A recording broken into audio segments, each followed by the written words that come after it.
We are live now. Okay, hello and good evening, everyone. So my name is Tony Langdon, and I shall be introducing this session on our Introduction to Excel module. So welcome to the course. So we've got some general housekeeping rules that we like to ask our learners to follow. So my name is Tony Langdon, and I shall be introducing this session on our introduction to. So I'm just getting some feedback. Can everyone make sure that they're on mute, just to make sure that we're not getting any feedback coming through. My name is Tony Langdon. I shall be introducing this session on our introduction to. So I'm just getting some feedback. Can everyone make sure that they're on mute, just to make sure that we're not getting any feedback.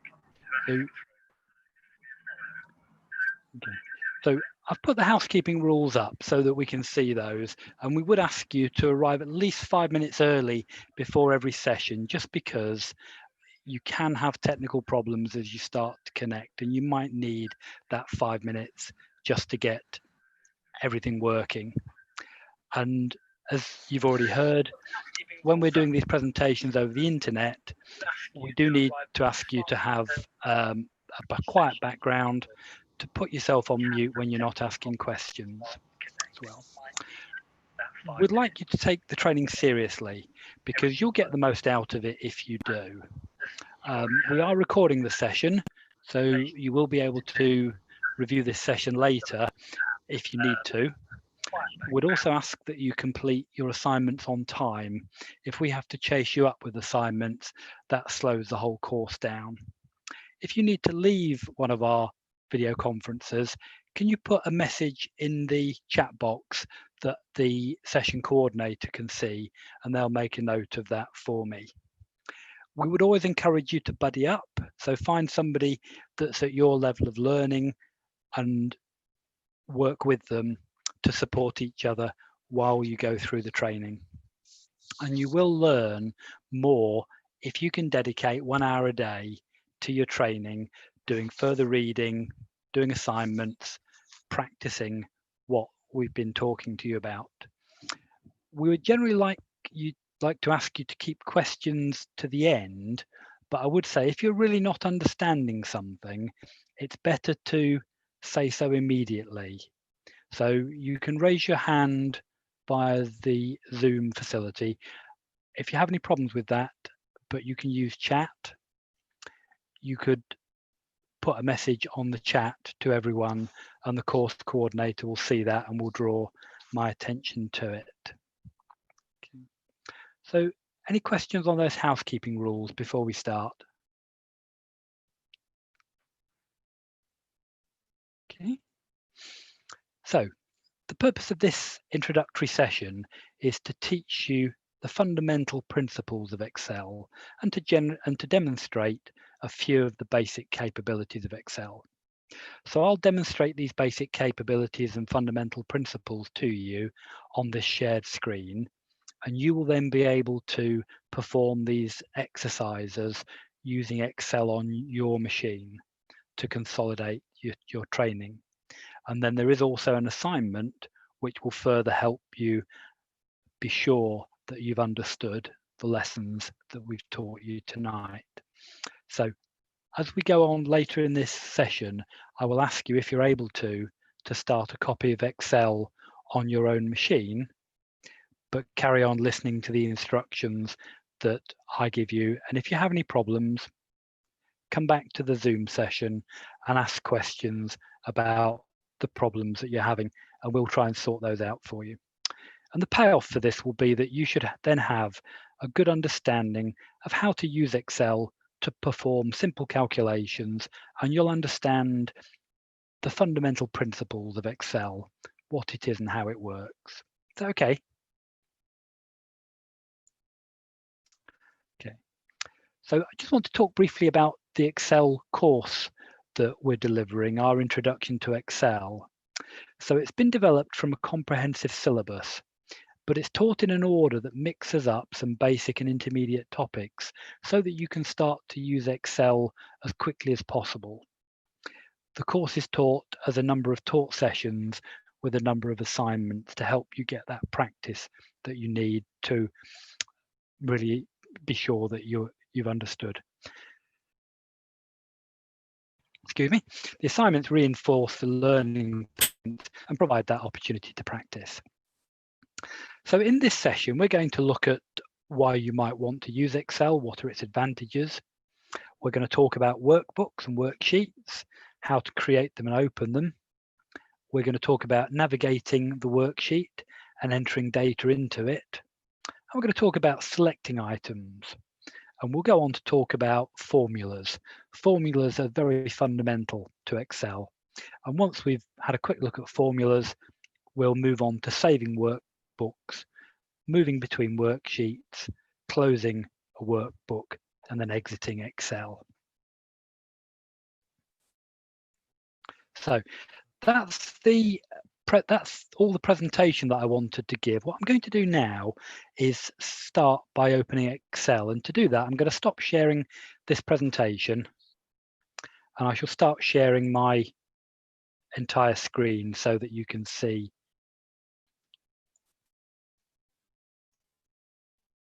this. Okay, so I'm just going to minimize PowerPoint, my browser window, and Telegram, and you'll see over on my taskbar, which I have on the left-hand side of my screen, because that's where I prefer it, I've got an Excel icon, this icon here. And you'll see that if I click on that icon, I started Excel. And if you start Excel in this way, what it will do is it will show you this screen, which shows you files that you've used recently. But at the top of the screen, you'll see that it's also offering us a blank workbook, a loan amortization schedule, and something called Money in Excel. So we're going to start by examining the structure of a blank workbook. So we're going to want to create a blank workbook. So what we'll do is we will click on this big icon here that is called blank workbook. And that's opened a new workbook for us. Okay. And one of the first things that you'll notice is that this workbook is made up of a grid. This grid is a grid made up of rows which have numbers. You'll see those numbers down the left-hand side of the page, 1 through 22. And the columns have been given letters. So the columns go from A through to R on my screen. So just using the mouse, I can select a row. For example, I can hover over row 5 and I can click and I've selected row 5. I can do the same thing with a column. I can hover over column G, I can click with the mouse and I can select column G. And you'll notice that at the intersection of every column and row, we have a cell, and I can select these cells.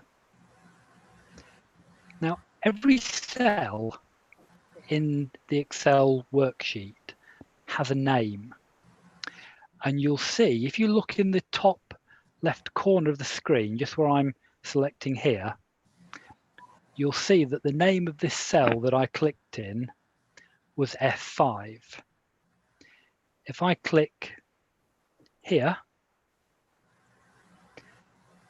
the cursor moves to cell E8, and you'll see that this box here shows that the name of that cell is called E8. This box in the top left-hand corner, this is called the name box, and it shows you the name of any cell or cells that you have selected.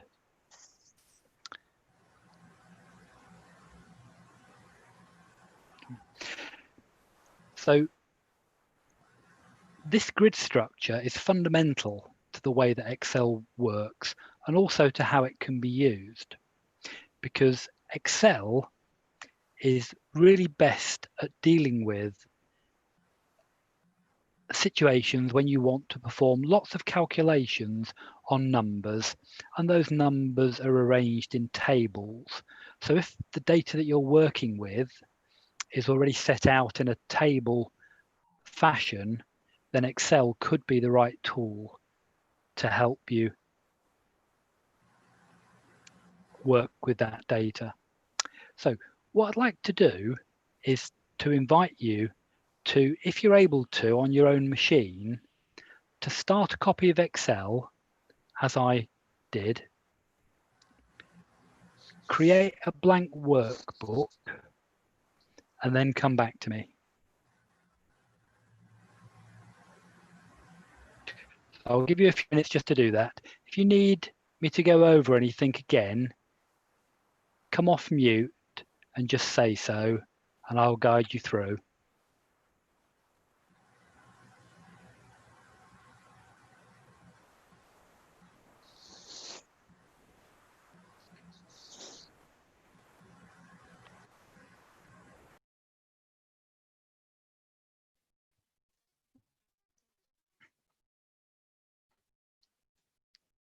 Okay.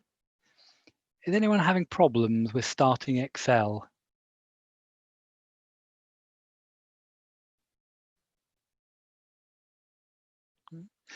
And is anyone having problems creating a blank workbook?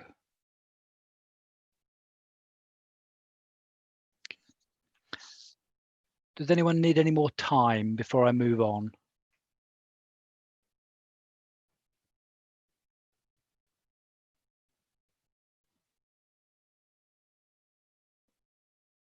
Okay, so I'm going to assume that you've got Excel open, and you can either watch on the screen, or if you want to just listen to me, you can try to follow this on your own copy of Excel. But what I'd like to point out is that when I move the mouse cursor around over the grid of cells, you'll see that it's a cross. And I can use that cross to point to a particular cell. So if I click on a cell, you'll see that that cell gets highlighted with a green box around it, and the name of the cell appears in the name box on the top left of the screen. So that's the main cursor that we would use for selecting cells. Now, if you look at the very top of the screen, you'll see that you have what we call a menu bar, which is basically a list of options across the top of the screen. And I can click on these options and I can see additional things that I might want to do. So we have the toolbar at the top of the Excel screen. Underneath that toolbar, this area where we have these options such as paste and font, alignment, number, style, cells, etc., that area is called the ribbon bar.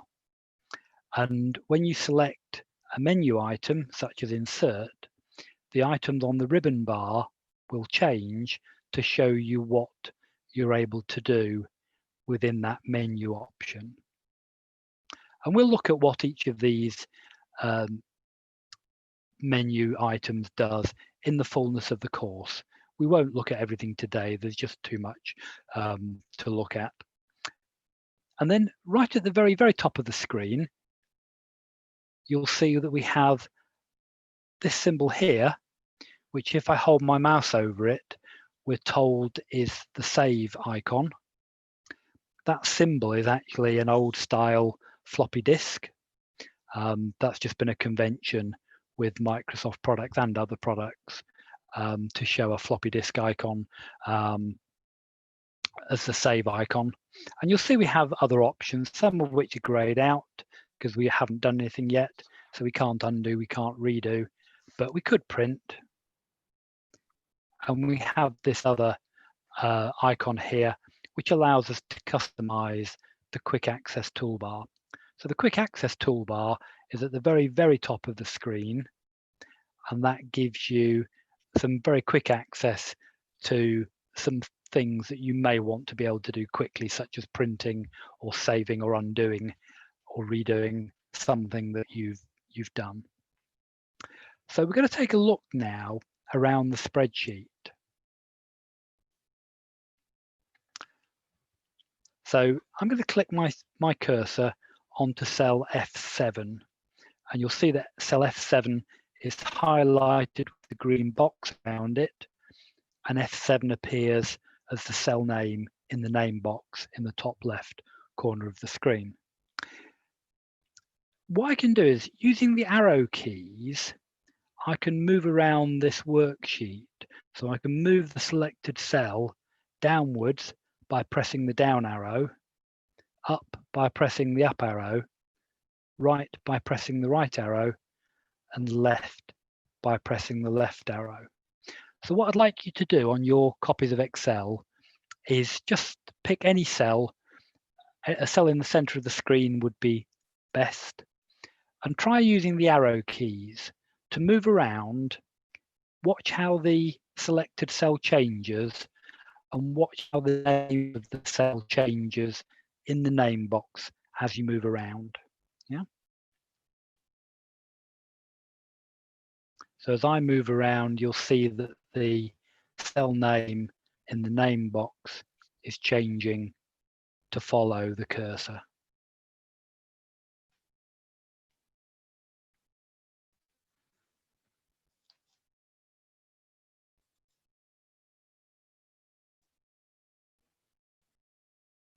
Okay.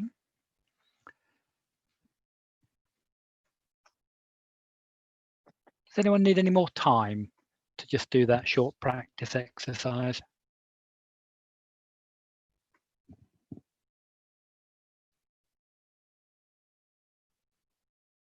Okay.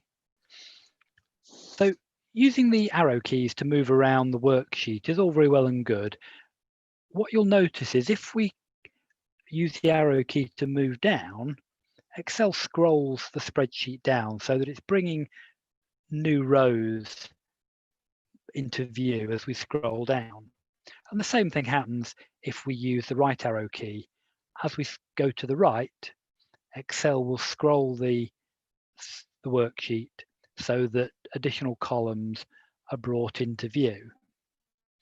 And you'll notice that once we go beyond letter Z for the column, Excel starts to number the columns using 2 letters.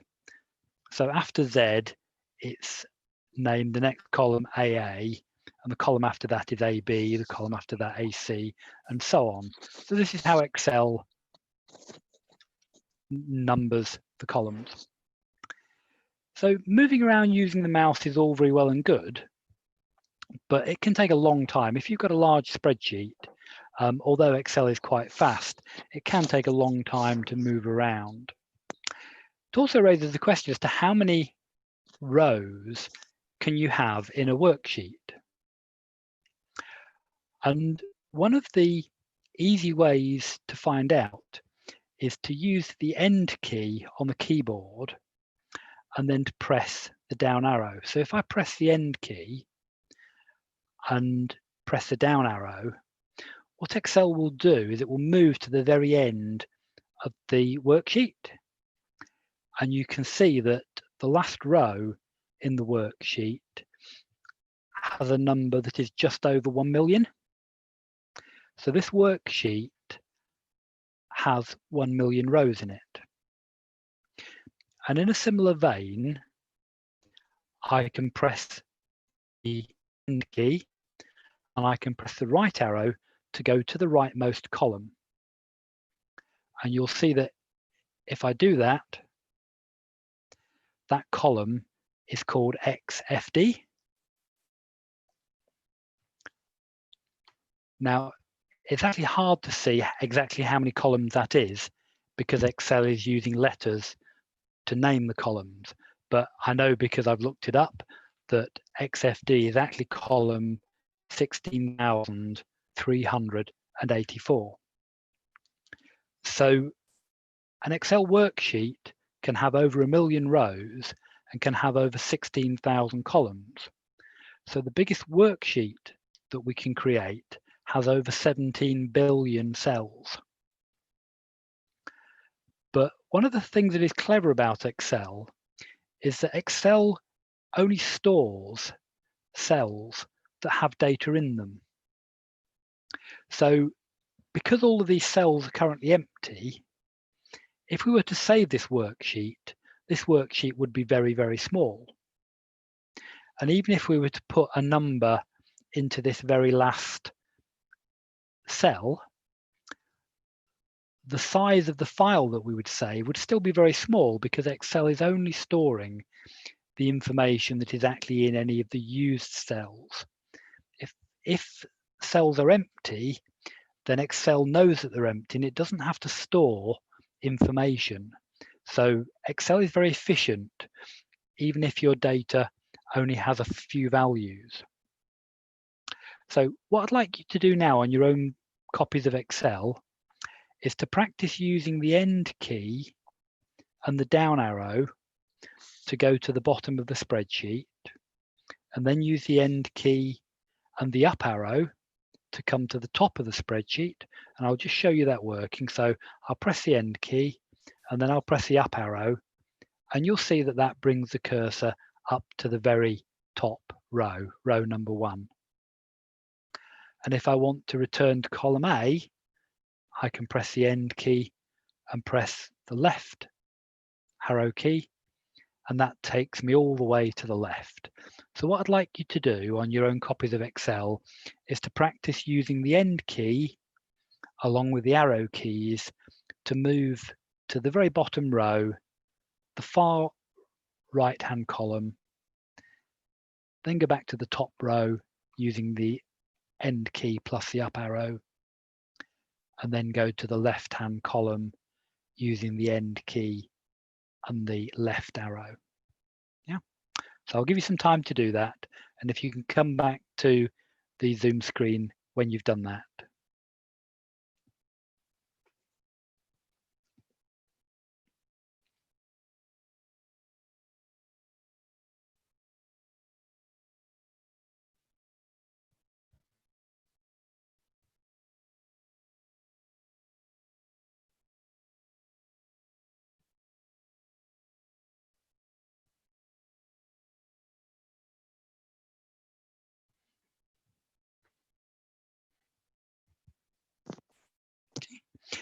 Okay, did anyone have any problems doing that? If you need to come off mute to say so, please do so, and we'll see if we can just sort that out for you.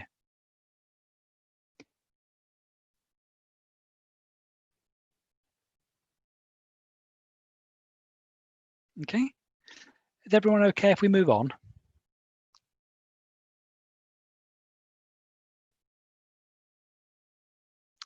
Okay, so we've seen that Excel spreadsheets can have over 17 billion cells, if that's what we need. That's a lot of cells, but what if you need more? Well, you'll notice at the bottom of the screen, it says sheet 1. So this here, I'll just try and highlight this for you. At the very bottom of the screen, you'll see it says sheet 1. And you'll also see to the right of that, that we have a plus sign inside a circle.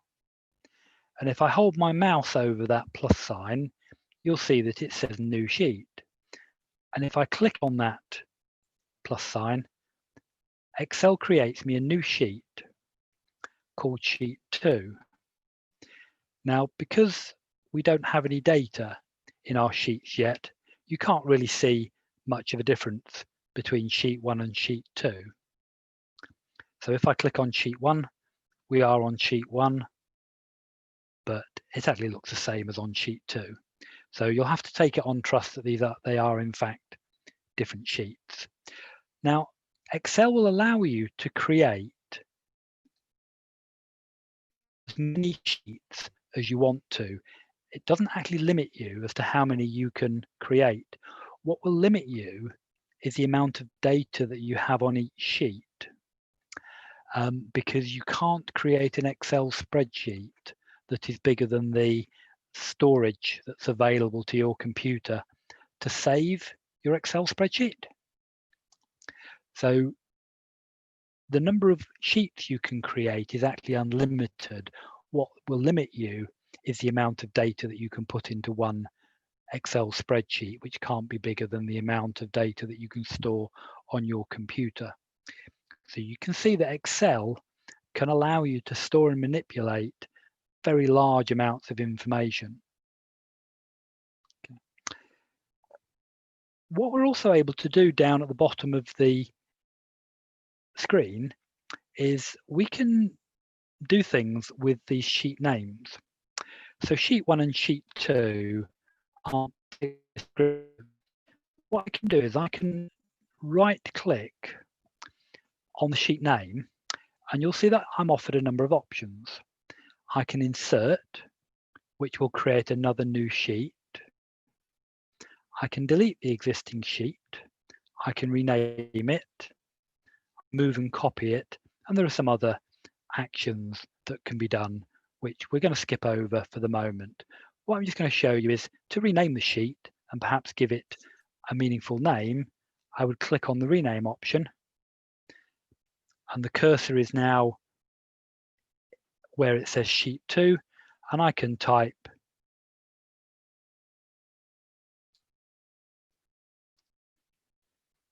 a new name in there. And if I click outside of that box, so I've just selected any cell, that's now saved the name of sheet 2 as the text that I entered, which was my sheet number 2. Okay. What if we want to delete a sheet? We've seen that there is a delete option. So if I right click on my sheet number 2 and I click delete, Excel will delete the sheet for us. Now, normally Excel will tell you if you have some data on that sheet, and it will tell you that you're about to delete that data, and it will ask you if you want to delete sheets. So it's trying to prevent you accidentally deleting some data without realizing that that's what you're doing. So what I'd like you to do is to try yourself on your copy of Excel, create a new sheet within the workbook by clicking on the plus sign, right on that new sheet name, rename it, and rename it to anything. So I could rename it to hello, and then click anywhere outside of the box to set the name, and then right click on that sheet again and delete it. Okay, so I'd like you to go ahead and practice that on your copies of Excel and then come back to me when you've done so. If you have any problems, come off mute and let me know, and we'll help you sort that problem out.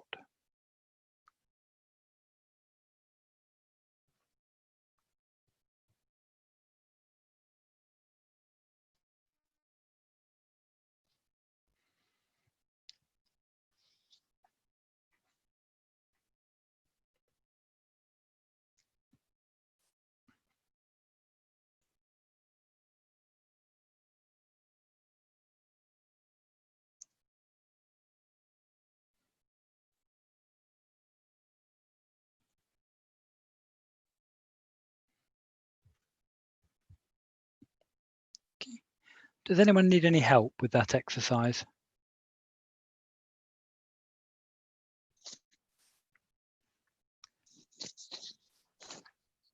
Okay. So if you're able to come back to the Zoom meeting, having completed that exercise, there's just one more thing I'd like to show you regarding the sheet names.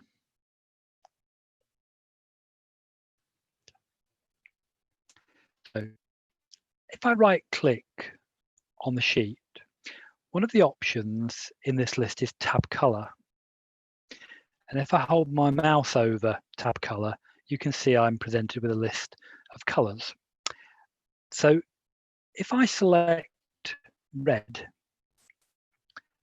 as being the color I want this tab, you'll notice that the tab isn't really colored red. It's a sort of pinky graduated color. And that's because what Excel is trying to do is it's trying to show me that the tab is red, but also that I'm working on sheet 1. If I create a sheet 2 and a sheet 3,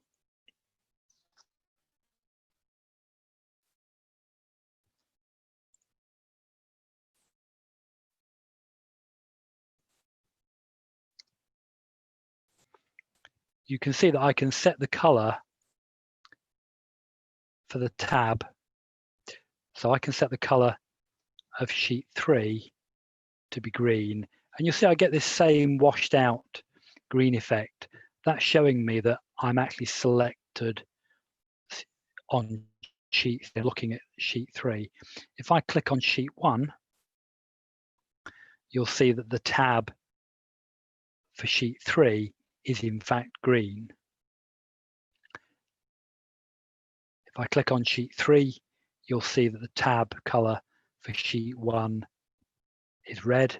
And of course I can color sheet 2 in yellow, but you don't see the color until you move away from that particular sheet. So you can practice setting the color on tabs as part of your assignment.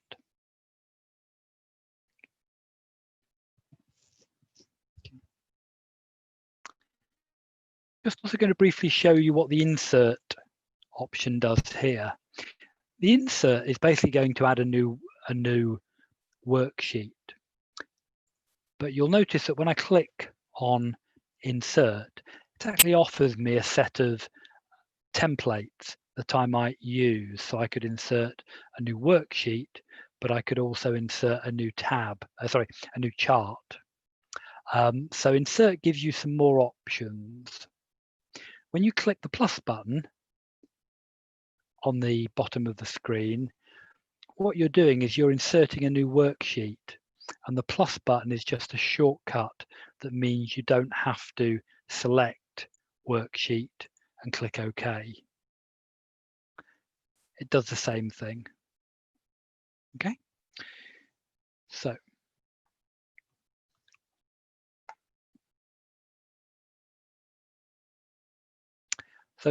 what I'd like you to do is to go to your version of Excel and insert 2 new sheets into your workbook so that your workbook has 3 sheets. And then we're going to save the workbook. And so that you know what to do, I will show you how to save your workbook. So we go to the File menu, we select Save, and then we need to select a folder where we can save this workbook. So we click on Browse, and that opens a window where we can decide where we're going to save. The default location will be your Documents folder, and that's probably okay. All you need to do is change the name here where it says Book 1. Just change that to say My First Excel. My First Excel, like that. And then press the Save button. And that's now saved your worksheet. So I'd like you to try doing that. Just before you do, I'll run through that again. You use the File menu item, you click on Save, you select where you want to save to, you change the name to say My First Excel, and you press the save button, and that will save your file for you. So please try that now and come back to me when you're done. Thank you.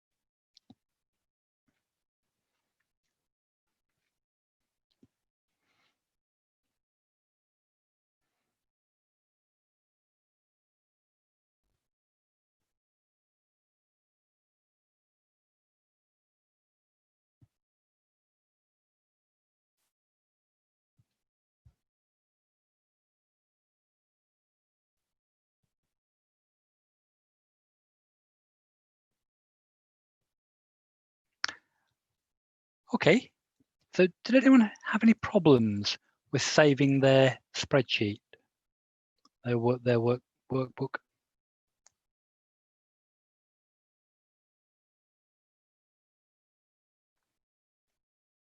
Okay, so what we wanted to have in this workbook was at least 3 sheets. So if you didn't create 2 extra sheets, you can do that now by clicking the plus button.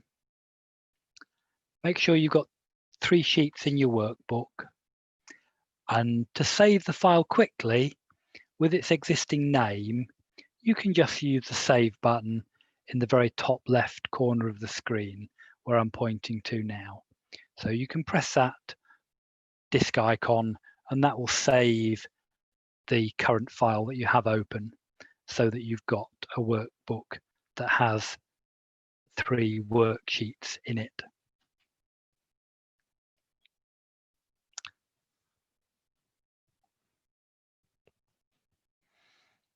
Okay. So let's say that we're done using Excel for the moment. So how do we close Excel? Well, it's just like any standard Windows application. We would click on the X in the top right-hand corner of the screen. I'm going to do that now. So we click on the X and we close Excel. So how would we open that Excel workbook that we've just created? So one way would be to start Excel. So I've started Excel, and you'll see that in the list of recently used documents here, so I can click on that file. I can't see the page, sorry. Is that because the screen is too small? Maybe. I don't know. Let me try. Okay. Let me try something for you here. What I'll try and do.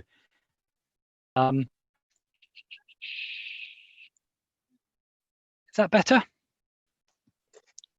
It's still, I'm only seeing you. I can't see, but when you started, I could see the page, but now I'm seeing you, not the page itself.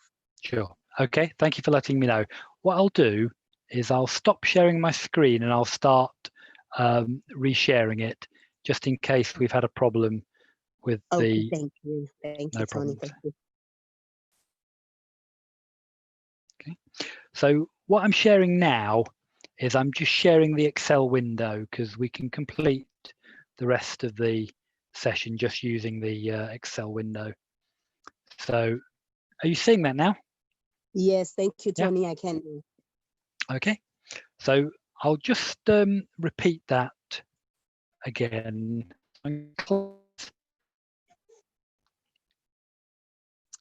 So this is what you would see when you start Excel. And you'll see that we've got this list of recently used files down here. So anyone that's been able to save their workbook and called it My First Excel will see that file listed here. Okay. And so you just click on it to open it, and that will open that file that you saved. Is that okay? Yes, it is okay. Yeah. Okay. So we've had a look around Excel. We've seen that Excel, the window in Excel, is basically a grid made up of rows and columns. And at the intersection of each row and column, there is a cell. So we haven't really done anything useful with Excel. So what we need to do is start adding some data. So I'm going to make sure that I've got sheet 1 selected. So I've clicked on sheet 1, and you'll see that the color is now that pinky color, which shows that I've got sheet 1 selected. So we have to think about what can we put into the cells. Well, we can basically put two sorts of things into a cell. We can put data, which might be numbers or letters, or we can set a formula that calculates the value of the cell. And we'll go on to look at this in some detail. So if we enter a formula into a cell, the formula sets the data that's in the cell as a result of the calculation that's performed by the formula. Now, the only way that you can tell that there is a formula in a cell is to actually select the cell and look at the Excel screen. And I'll show you what I mean. So at the moment, I've got cell A1 selected. And there's an area in the screen here. And I'm just going to start typing into that area. What I'm typing is just gibberish. I just wanted to show you this area. This area here is called the formula bar. If the cell contains a formula, then whatever the formula is, it will appear here. And that's how you know that the cell has a formula. And formulas are used to calculate the values, the data for a cell. This might seem strange and unusual at the moment, but bear with us and it will all become clear very, very shortly. I'm going to park this idea of formulas briefly, just so we can look at how we enter data into cells. So Excel only allows you to store either numbers or text as data. So I can type a number in to that cell, or I can type some text. And basically the text is what you write with anything that isn't the digits 0 through 9 and the decimal point and the minus sign. So numbers are things like that.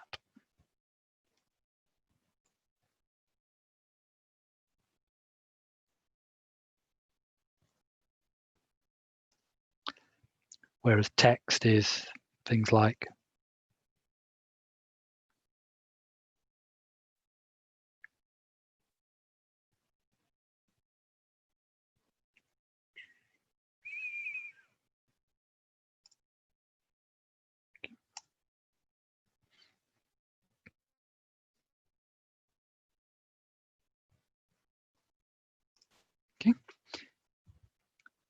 so the data that you're allowed to put into an Excel is limited to either being a number or being text. There's nothing else that you can put into a cell as data. Now you can write formulas, as I've mentioned previously. And the way that you write a formula is to start with the equal sign. So if you enter an equal sign, Excel knows that you're not entering data, you're entering a formula. And again, we'll come back to look at formulas in quite some detail. I just want to spend a little bit more time talking about entering text into a cell. So you've seen that I can enter text into a cell. I'm just going to delete the information that the data that I've typed in. So I'm just going to go over again how you enter text into a cell. So I'm going to type the word hello. And Excel gives you actually two ways to enter that data. You can press the Enter key, which is the large carriage return key on your keyboard. That enters the data and moves the cursor down. So you'll see the cursor has now moved to cell A2. The other thing you can do is you can enter text. And if you use an arrow key, so for example, I'm going to use the up arrow key. If I press the up arrow key, you'll see that that's entered the text into cell A5, and it's also moved the also moved the cursor that shows me which cell I have selected to cell A4. You'll see the name A4 is in the name box. So if I start typing now, I'm typing in cell A4. If I press the up arrow key again, I've entered that data into cell A4 and I've gone up to cell A3. And the same thing happens if I use the right arrow key. I can enter data that way. And I can use the left arrow key to enter the data and move the cursor at the same time. So for entering data into cells, doesn't matter whether you're doing text or numbers, you can either press the Enter key. So I've entered a number. If I press the Enter key, I've entered that number 999 into cell C8. And the cursor has moved down because I use the Enter key. If I go to another cell and I type another number in, I can use any of the arrow keys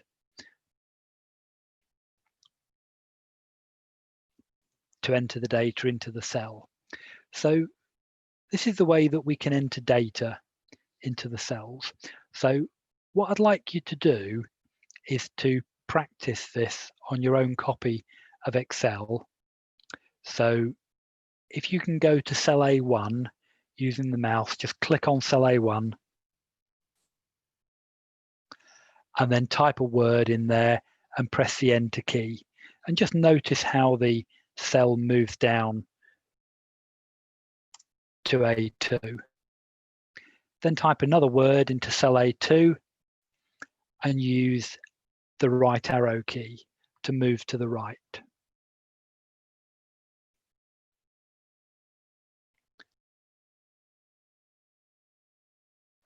So if you'd like to try that now, so try entering a word into cell A1 and press the Enter key. Try entering a number into cell A2 and press the right arrow key. And then come back to the Zoom meeting when you've done that.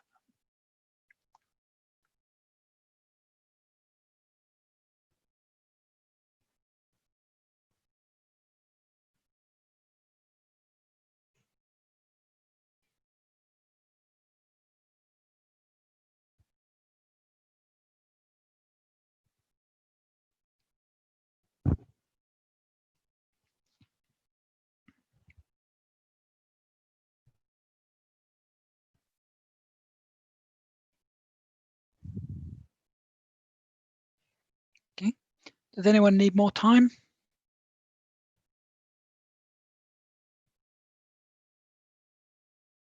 Okay. So we've seen that within an Excel spreadsheet, in the cells, we can put data or a formula. We know that what we're looking at on the screen here is data because we've entered this data ourselves. So we know that these values, these names, words and numbers that we're seeing are data because we've entered them. But I mentioned earlier that you only know whether a cell has a formula in it if you put the cursor onto the cell and you look at this formula bar here. If what you see there begins with an equal sign, then that cell has a formula in it, and the data that you see on the screen is calculated by that formula. And we'll see more examples of this. So just bear with me on that. So I've emphasized that cells in Excel can only store text or numbers or formulas. And this is an important point, and it's actually a point that not everyone realizes. Even some people who are quite expert with Excel don't really understand that the only thing you can store in a cell is a number or some text or a formula. And formulas must begin with an equal sign. And one of the reasons that they don't realize this is that Excel allows you to format the data. So you can see that we have some numbers on the screen. If I select one of those cells, say for example, cell C8, it's got the number 999 in it, 999. And you'll see at the top of the screen in the center, there is a area of the ribbon bar called number. And there is a drop-down menu here, which when I hold my mouse over the down arrow, tells me that this is the number format. And it's showing me at the moment the number format for this cell is called general. And general is the default format. General basically means there's no format at all for that cell. But if I click on this down arrow, I can see there are a number of different formats that I can select for this cell. So I could select this format here, the second format, which is a number format. And Excel shows me that that number format has 2 decimal places. The next format in the list is called currency. And currency is very similar to the number format, but you'll notice that it has a currency symbol at the start. So let's select that currency format. So having clicked on currency, cell C8 is now formatted with the currency format. And if we look back at the number section of the ribbon bar, you'll see that this shows us that the format of the currently selected cell is currency. So if we look at the formula bar here, so looking at the formula bar, top middle of the screen, you'll see that the number in the cell is still 999. But when that number is displayed to us, if the cursor is somewhere on the worksheet, you'll see it has a pound sign in front of it. And this is an important point because data in the cell is only 999. The pound sign that you see on the screen is not in the cell. It isn't part of the cell. That pound sign is being shown to you because we've selected a currency format for that cell. So I can show you a similar demonstration. If I select cell C10, cell C10 has the number 1000 in it. I can select a format, and I'm going to select this date format here. And if I select that date format, what we're now seeing on the screen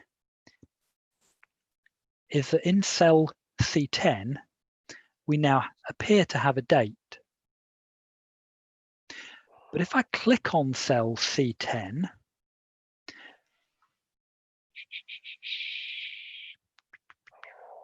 okay, So this is interesting. Excel is not doing what I expected. I apologize for this. I was expecting that we would see the number 1000 here. So this is curious. So Excel is not behaving quite how I expected. Let me show you something though. We have cell C10 selected. I'm going to type a number in. The number I'm going to type is 1002. I'm going to press the Enter key to enter that number. And you'll see that we still have a date there. So what's going on? Well, what's going on is that the data in the cell is 1002. But because we've said to Excel to use a date format for the number, it's showing us a date. And the reason that the date is the 28th of September 1902 is because of how Excel deals with dates. Excel counts from the 1st of January 1900, and I'm going to enter that date for you so you can see that date. So Excel counts from that date in a number of days, and you can work out that if you were to move forwards 1002 days from the 1st of January 1900, you would get to the 28th of September 1902. So what Excel is doing is, if you ask to see a number formatted as a date, Excel treats that number as being the number of days since the 1st of January 1900. And I can show you this because I can do a simple calculation.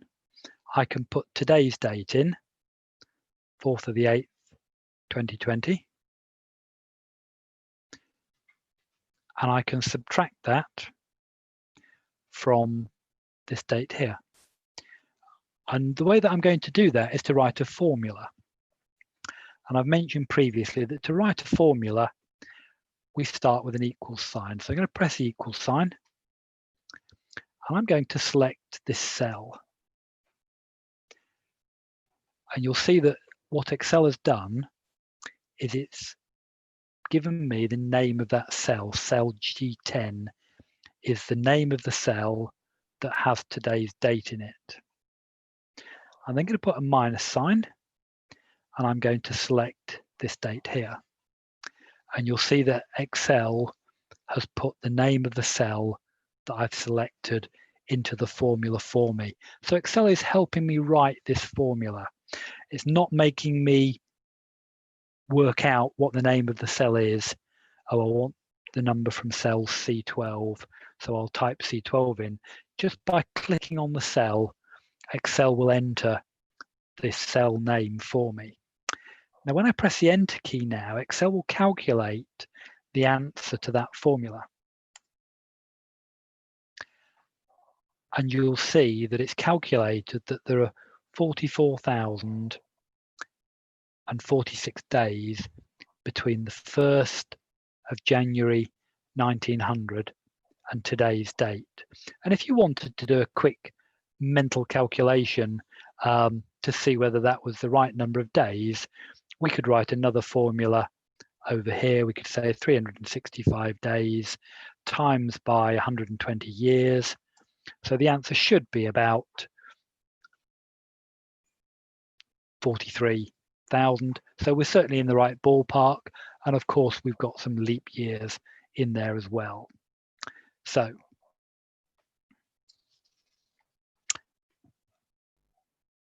what we've looked at is the fact that whilst you can only put numbers or text or formulas into the cells, Excel gives you a number of different formats that can be applied to the numbers or to the text. And we'll look some more at some other formatting that we can do. So for example, if I select cell C3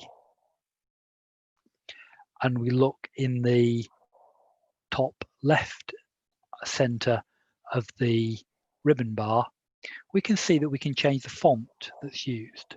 So we can increase the size of the font, and we can change the color of the font. And we can also fill the cell with color. If we want to undo that, we can use the undo button, or we could use this drop down and say no fill, and that will take the fill color away. So the data that you see on the screen is being formatted for you by Excel according to the instructions that you've given it. Also on the ribbon bar, there's a section called alignment, where we can change the alignment of text or numbers. So currently for cell C3,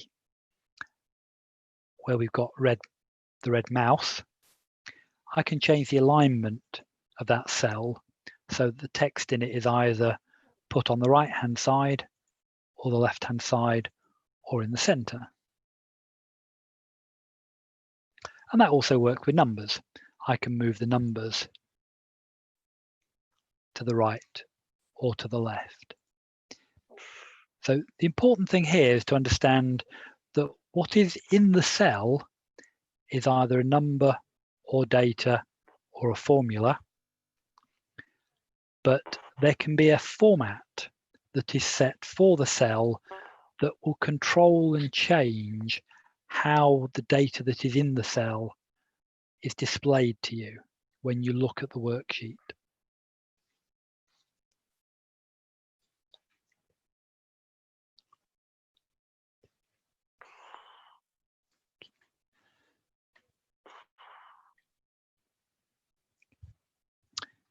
So just to reinforce the point about dates, what I will do is I will put some numbers into this.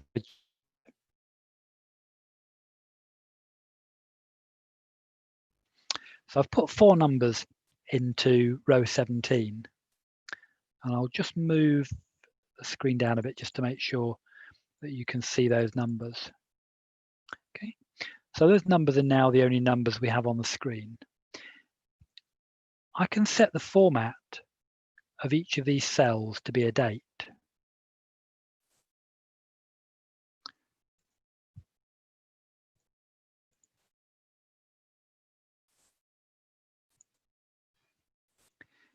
And you'll see how cell C17, which has the number 1 in it, is displayed as the 1st of January 1900. D17 had 2 in it, so that's the equivalent of the 2nd of January 1900. Cell E17 had a 10 in it, so that means the 10th of January. And cell F17 had 32 in it, which when Excel takes away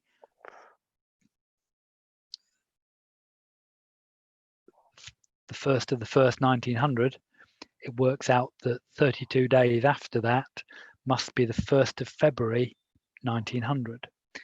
So the data that is in cell F17 is 32, but that number 32 is being displayed to us as though it were a date. And when Excel displays dates, it counts forwards from the 1st of January 1900. Okay.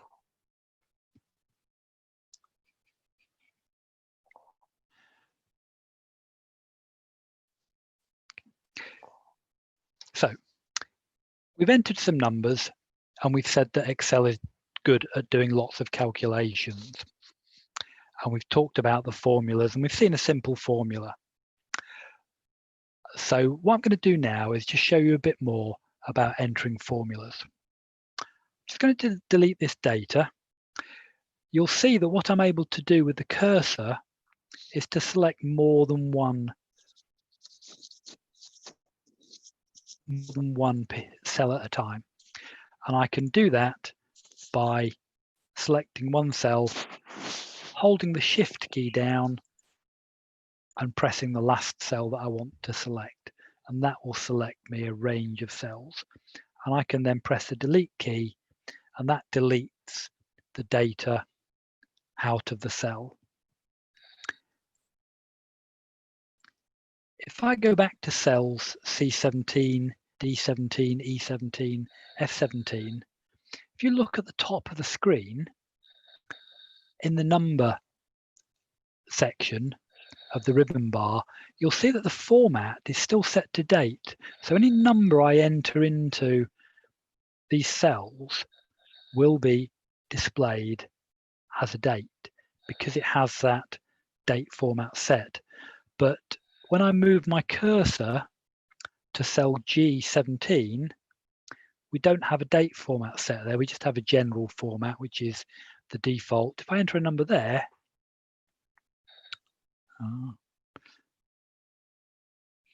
Excel has changed the format for me because it thinks I'm entering a date because I've got dates next to it. This is one of the ways in which Excel tries to be helpful. It tries to understand your data. It tries to understand what you're doing, and it tries to be helpful. But if we move away from these cells, I'm in a cell now, G22, that has the general formula, the general format set. And if I enter a number there, you'll see that it does in fact display it as numbers. And this is because these numbers that I'm entering aren't adjacent to data that's formatted in any particular way. So it's just assuming that these are numbers. So that's fine. So we'll get rid of these dates again. We'll get rid of these numbers. What I will do is I will show you about entering formulas again. So we can enter a simple formula by selecting a cell, starting with the equal sign, and then typing the calculation that we want to occur. And we could do this with numbers. So we might say, this is our formula, 2 + 4 + 5. And if we press the Enter key, that's entered that formula into cell G16. Now, when we enter a formula into a cell, Excel is going to automatically calculate the answer to that formula. And it's going to store the answer as the data in that cell where the formula is. So what we're able to do with Excel is have both a formula and the result of the formula in a cell at the same time.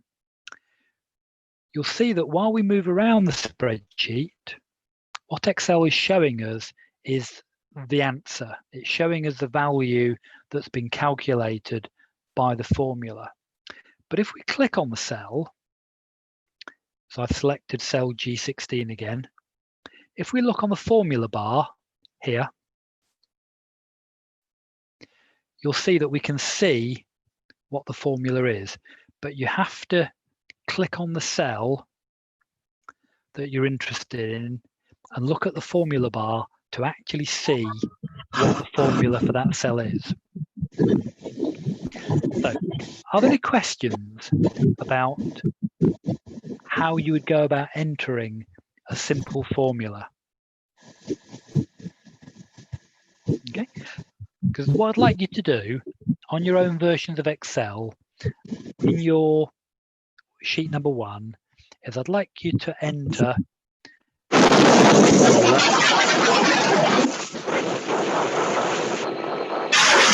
just getting some noise and feedback here. Yeah, I'd just like you to enter a simple formula into any cell on your spreadsheet. It can be exactly the formula that I entered, 2 + 4 + 5 if you want, or it can be another simple formula using pluses and minuses if you want. But the most important thing is that you must start the formula with an equal sign. I'll just show you the whole process again, just so you can be familiar with this just before you go and do this. So you click in a cell, you press the equal sign, you type the formula that you want using mathematical symbols, and you press the enter key. And Excel will automatically calculate the answer to that formula and store the answer as the data in the cell. So if you'd like to go and try that now on your versions of Excel, just enter a simple formula anywhere into the spreadsheet and then come back to the Zoom meeting when you're done.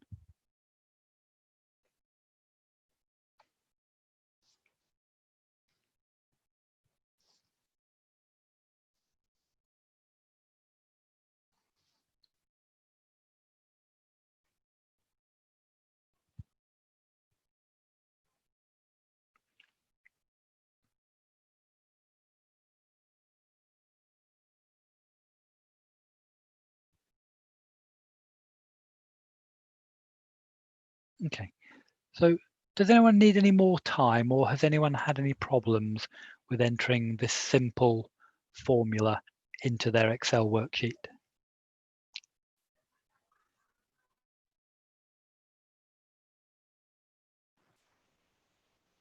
Okay, so we've got the idea of how you would enter a simple formula, but entering formulas in this way as simple mathematical calculations means that we're just using Excel as a large calculator.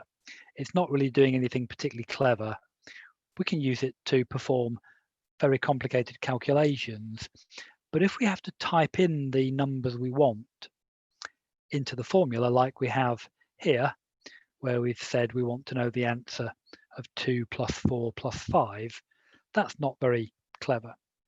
But we've seen a feature of Excel already, which is clever. So what I'm going to do is I'm going to enter some data into cell D16. And the data I'm going to enter is the number 18. Okay, so I've got the number 18 in cell D16. I'm going to move down to, let's say, cell D20. I'm going to start writing a formula. And what I'm going to do is I'm going to say equals 100 times, and I'm going to use my mouse and I'm going to click on cell D16. So Excel enters the name of the cell that I've clicked on, D16, into my formula. So my formula now says equals 100 times D16. And you'll see that when I press the enter key, Excel automatically calculates what the result of that formula is. So I've pressed the enter key and Excel has calculated the result as being 1,800. And as I mentioned before, we can't actually see here that there is a formula in cell D20. Because the cursor is on cell D21, we can't see that there's a formula in D20. We have to actually select cell D20 to see that we have a formula there. And when we do select cell D20, we see that the formula is equals 100 times D16. So what we're doing here is we are using a reference to a cell. So cell D16 is a reference to a cell. And what we're doing is we're saying to Excel, I want you to go to cell D16, take the number that is in cell D16 and multiply it by 100 and store the result in cell D20. Yeah. So that's what this formula is doing, is it's saying, in order to calculate a value for cell D20, I want you to go to cell D16, take the number you find in D16 and multiply it by 100. Okay.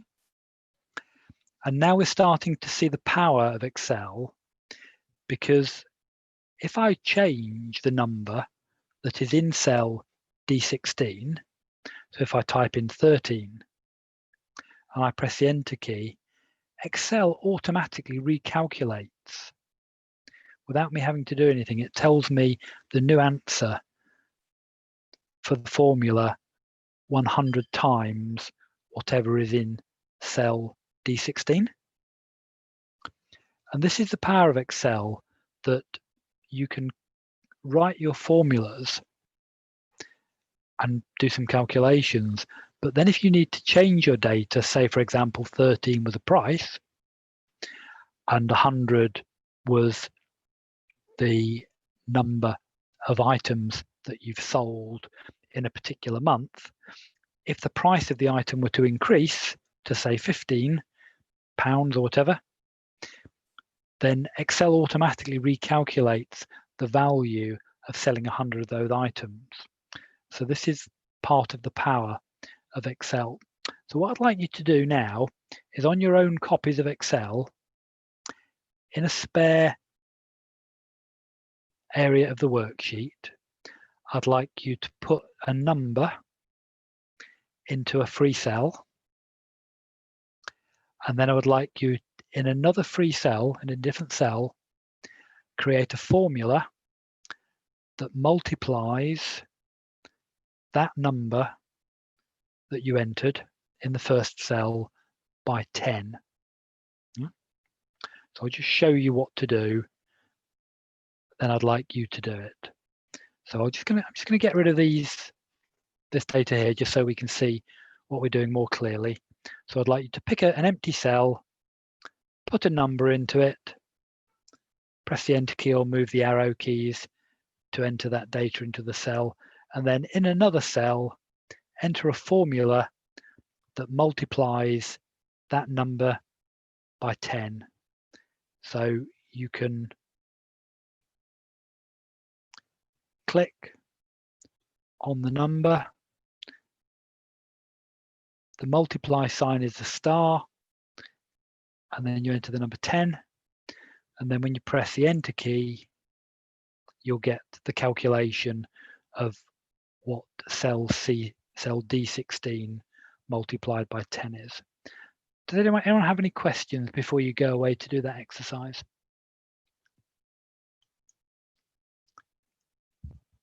Okay, if you're okay with it, do start the exercise now and then come back to the Zoom session when you're ready.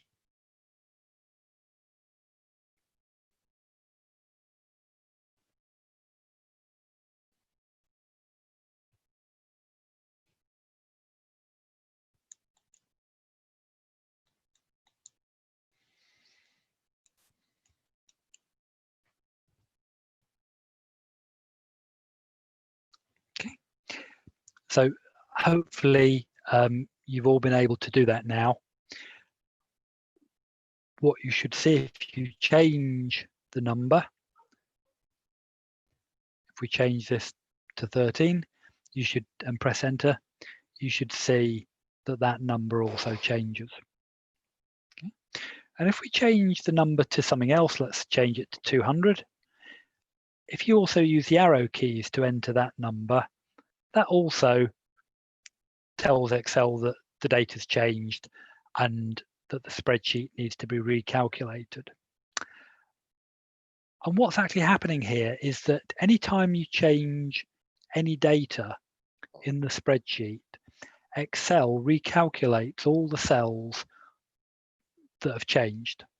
So anything that's changed will be recalculated automatically, so that Excel is always showing you the correct answer. Hi.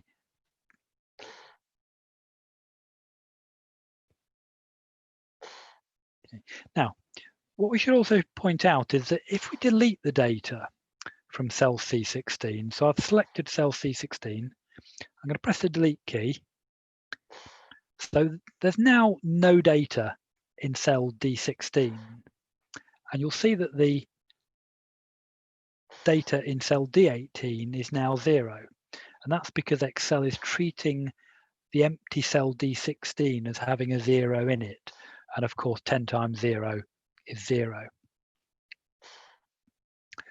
Now, what we might also do is, if we forget that cell D18 is being calculated, if we type some text into cell D16 and we press the Enter key, we get this. Excel is telling us that there is some problem with the value in D18. And the problem is that you can't multiply a word by 0. That makes no sense. So Excel will try to tell you if you've made an error, and it might say hash value, or it might say hash error, or some other indication. But if you see that hash at the start of a cell, Excel may be trying to tell you that there is an error with the formula in that cell. So let's change that back to a number. And you'll see the moment we change it back to a number, Excel is able to then calculate the formula correctly.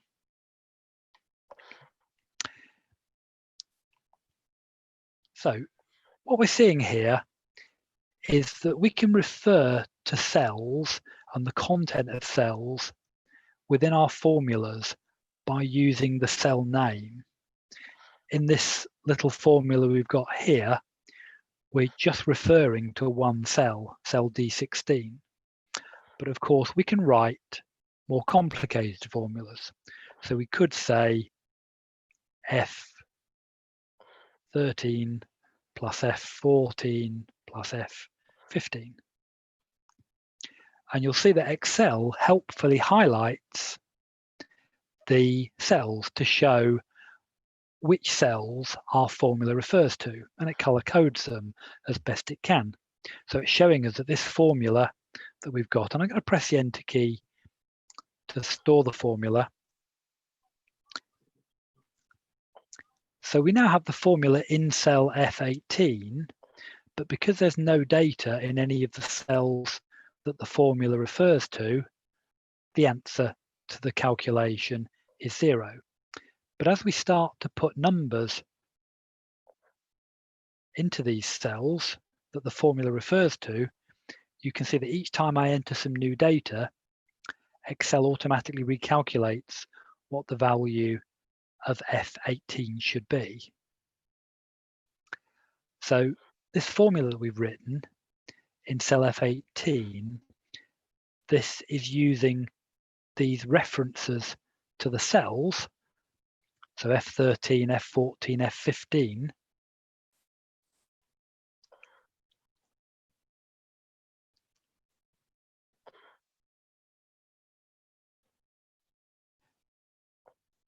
sorry. Yeah, so these references to the cells, F13, F14, F15, what we're basically telling Excel there is that we want Excel to go to the cell whose name is F13, take the data that's in cell F13, add it to the data that's in cell F14, and add the result to the data that's in cell F15, and put the result of that calculation into F18. And that then gives us our result of 60.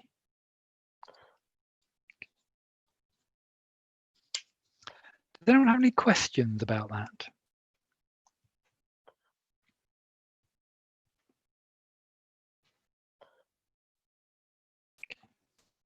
Right, so what I'd like you to do is, on your own copies of Excel, is I would like you to try doing the same thing that I've done here, which is to create a small formula that adds up the values from 3 different cells.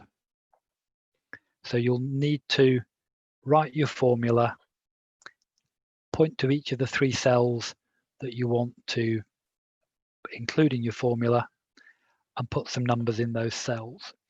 You will find it easier if you do this in the opposite order. So if you put the numbers into the cells first, like this, So I'll put some numbers into 3 cells.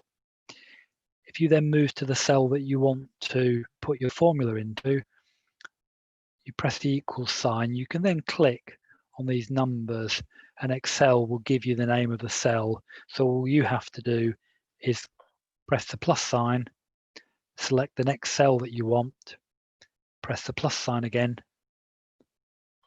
click on the next cell that you want. And when you have all 3 cells like that, press the enter key, and that will then create your formula in your cell that will add up the 3 other cells. Is that okay? If you're okay with that, go to your own copy of Excel and try creating that formula yourself. If you need to ask any questions about this, now would be a good time.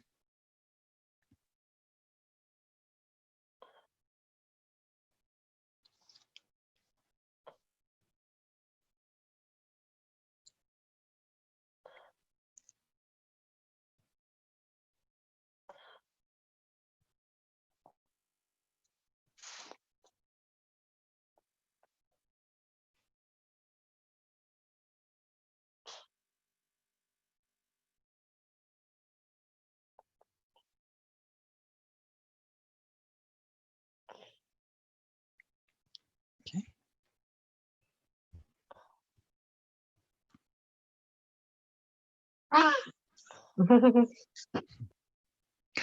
So, has anyone had any problems with creating that formula to add together the value of 3 other cells?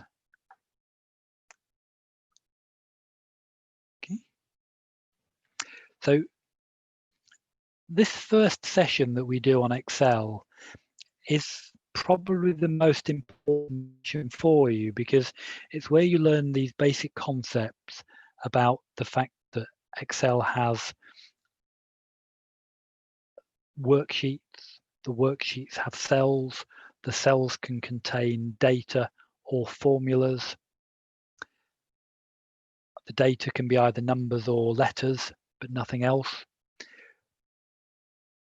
The fact that the data can be formatted in a number of different ways, and that when we write formulas, we can use numbers within the formulas, but we can also use references to other cells. And that's what we're doing here. We're using a reference to cells H13, H14, and H15. And this makes Excel powerful because when we change these numbers, Excel automatically recalculates the formulas for us. The one thing that I would say you need to be careful of when you're entering formulas is if you enter them like this, where you type an equal sign and then you type the name of the cell. So we might type cell H13 and we may say plus H14 plus H15. If you enter your cells that way, so enter your formulas that way, you will have to be careful because you might make a mistake. And I'll show you the sort of mistake you might make. So you might enter your first cell as H13 and you put a plus sign in, and then you enter 14, and then you enter 15, and then you press the return key. That appears to have worked. But if we look at this formula here is only looking at cell H13. It's not looking at cell H14 or H15 because you've said to add 14 and 15 to the value of cell H13. So what this has done is it's taking 19 and it's adding 14 to 19 and then adding 15 to the result. So by missing out the H off the front here, you've made a fundamental error. So if you do decide to type the names of the cells in, make sure that you always include the column letter, which forms part of the cell name, as part of the cell. Don't make that mistake of just typing the row number, because that isn't a cell. 14 here isn't a cell. that's the number 14. Yeah. Okay, so that's the end of the session. I'm just going to switch back to PowerPoint briefly, just to explain about the assignment. So what we've seen is that an Excel workbook can have any number of worksheets. When you save an Excel file, you're actually saving the entire workbook, so that you're saving all the worksheets into one file. And each worksheet is basically a grid of rows and columns, and at the intersection of each row and column there is a cell. And each cell can hold the data, a data item that can be either text or a number, nothing else.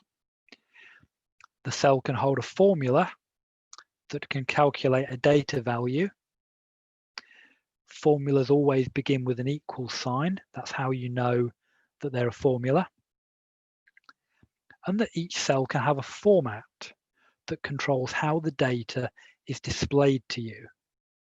So when you look at the worksheet, what you're seeing is the result of the formulas that are calculating and the formats that have been applied to each cell to show you how the data is to be formatted. And we've also seen that each cell has a name, and the name is composed of the column and row that represents that cell within the grid. So for example, C14 would be the name of a cell. The cell C14 is in column C and it's on row 14. And we've seen as well that all the formula on a worksheet are normally recalculated automatically when any change is made to the data or any changes made to the formula of any cell. But I note here that you can change this so that that recalculation happens manually. And if you have a very large worksheet with tens of thousands of calculations, you may want to change the calculation to be manual, because every time you change any one number, everything gets recalculated. And if that takes more than a few seconds, you'll get bored of waiting for Excel to recalculate everything. So you may want to change Excel so that it calculates manually. And when you do that, when you're ready for Excel to calculate, you press the F9 key. So you press the F9 key and Excel will calculate, but you only need to do that if you've changed Excel to calculate manually. Normally Excel will just recalculate automatically. So that's our summary of the session. There is an assignment for you. And what I would like you to do for your assignment is I'd like you to create a new workbook that has a worksheet in it.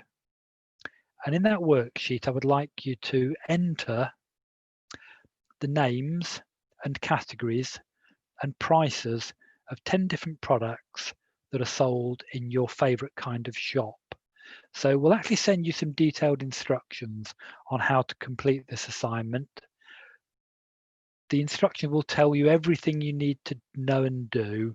So don't worry that you'll struggle with the assignment. You won't.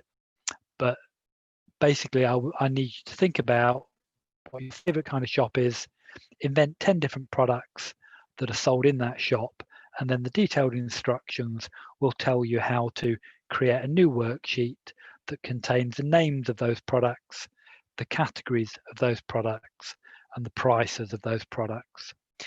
You should save the file as a workbook called Excel1, then have a dash in the name, and then have your name in the file name. So for example, if I was doing this assignment, I would create a file called Excel1-TonyLangdon.xlsx. XLSX is a standard extension that appears on the end of every Excel workbook. So you don't need to worry about adding that. That will be added for you automatically. And then we need you to share your assignment with admin@knowledgepool.co.uk from your Google Drive. And we'll send you out some instructions later tonight on how to share any document with admin@knowledgepool from your G Drive. So watch out for those instructions. Follow those instructions if any of our trainers ask you to hand in any assignments by sharing them with admin@knowledgepool.co.uk. Okay, so as I say, don't worry about what the assignment is asking you to do, because our detailed instructions that we'll send you will tell you everything that you need to know, including that you need to share the assignment with admin@knowledgepool.co.uk, and then we'll send you these separate instructions that will tell you how to do that part. Is that okay? Does anybody need any questions before we wrap up this? Need to ask any questions before we wrap up the session?